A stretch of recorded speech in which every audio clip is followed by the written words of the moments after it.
So very good afternoon from Bhubaneswar.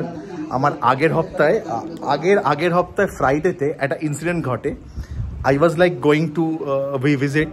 তো তখন কি হয়, গলির মধ্যে একটা রেড কালারের dog, he just bited me on my left. So দেখতেই পাচ্ছেন কিভাবে দাঁতটা বসিয়েছে। গাইজ বি কেয়ারফুল রাস্তা দিয়ে হাঁটার সময়। হয়ে গেলাম ভাই, কি করলাম, রাইট? তো তারপরে এখানে এসে আমি দাঁড়াই, তো ছিল হচ্ছে আমাদের পিছনে একটা মন্দির ছিল।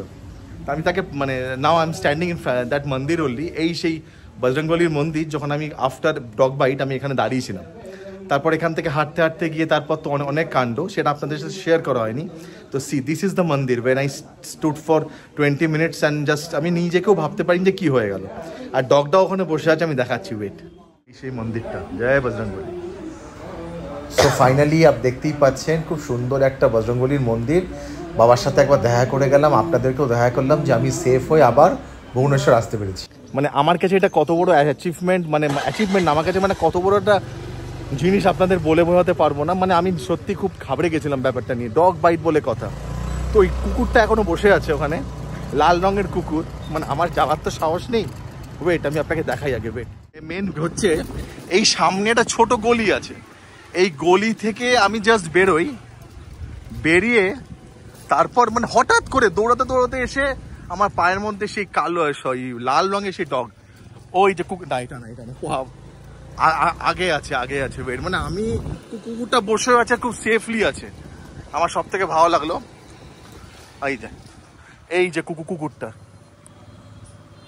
যে কুকুরটা এই কুকুরটা আমায় কামড়ায়, অ্যান্ড সে এখন খুব সুন্দর আছে, ভালো আছে, সেফলি আছে। কেন কামড়েছিল আমি জানি না, হয়তো আমার কোনো বড় বিপদ ছিল, আমাকে বাঁচিয়ে দিয়েছে। সো এই যে মানে বিশাল বড়। তারপরে কাণ্ড হচ্ছে, আমি সঙ্গে সঙ্গে ফ্লাইট বুক করি। এখানে অ্যাপোলো আমাকে একদম মাথা ঘাবড়ে দিল। তারপরে এই সেই দোকানে এসে আমি রিন সাবান নিয়ে মানে এখানে পড়ে নি, রিন সাবান নিয়ে আমি কিনে কেটে নাও আমি সেই একটা বাথরুমে ঢুকে পড়ি। সে বাথরুমে ঢুকে গিয়ে মানে আমি আপনাকে বাথরুমটাও দেখাই, চলুন তো দাদা। মানে এখানে 3 জন লোক ছিল যে আমাকে একদম খুব ভালোভাবে হেল্প করেছিল। নাহলে আমি তো খুব ভয় পেয়ে গেছিলাম যে কেউ নেই আমার কাছে, যে আমি কি হলো আমার সাথে। বাট ডগ বাইট বলে কথা। ওই সামনে টান দিকে যান, তো একটা মানে একটা বাথরুমে আমি লিটারেলি ঢুকে পড়ে সে আমাকে মানে তার পা ফা ঘষে আমি সুস্থ হই। এইখানটা দাঁড়ান, এইখানটা। তো বাস এখানে দেখাই আপনাকে বাথরুমটা, যেখানে আমি বসে আছি। এই সেই বাথরুমটা, এই কল। আর এখানে আমি বসে লিটারেলি আমার পাটা ঘষি। 40 মিনিট পর বস এসে আমাকে নিয়ে যায়। আর এখানকার 3 জন লোক ছিল যিনি আমাকে হেল্প করেছিল। আর আমাকে কামড়েছিল হচ্ছে এই লেফট এইখানে। তো লোকগুলোকে আমি দেখতে পাচ্ছি না, but really thanks to those people যারা আমাকে বাঁচিয়েছিলেন। আর এই সেই জায়গাটা আমি এখান থেকে আমি শেয়ার করে মনটা অনেক হালকা হলো। কাউকেই তো বলতে পারিনি। আবার ভুবনেশ্বরই এসেছি, কাজ তো বন্ধ করা যাবে না। But thank you God. ভালো মানুষ আছে, খারাপ মানুষ আছে, কুকুরটা সেফ আছে। এটা দেখাচ্ছিল কুকুরটা সেফ আছে। আমার আবার 27 তারিখ ইঞ্জেকশন আছে। So see you. বেরিয়ে পড়লাম কাজে।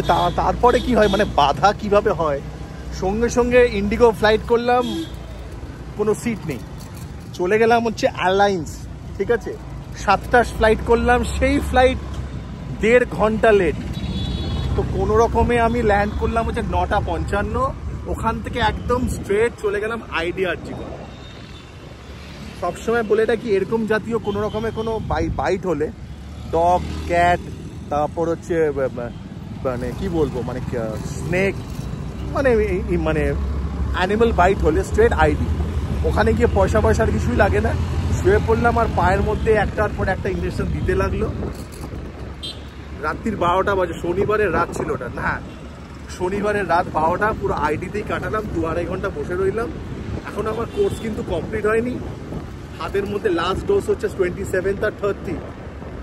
হ্যাঁ, সো সবাই আমাকে বলেছিল কুকুরটাকে দেখতে, সে মরে গেছে কিনা। না, কুকুরটাও ভালো আছে, দিব্যি আছে। আমাকে দেখছিল, দেখতেই পারলেন, মাপছিল যে আবার কামড়াবো না কেন। না বাবা, দূর থেকে ভালো থাক। তো বিস্কুট নেওয়ার আর ক্ষমতা করতে পারলাম না।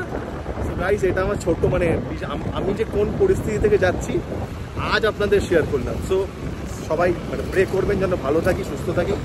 আপনারাও ভালো থাকুন, সুস্থ থাকুন। টাটা।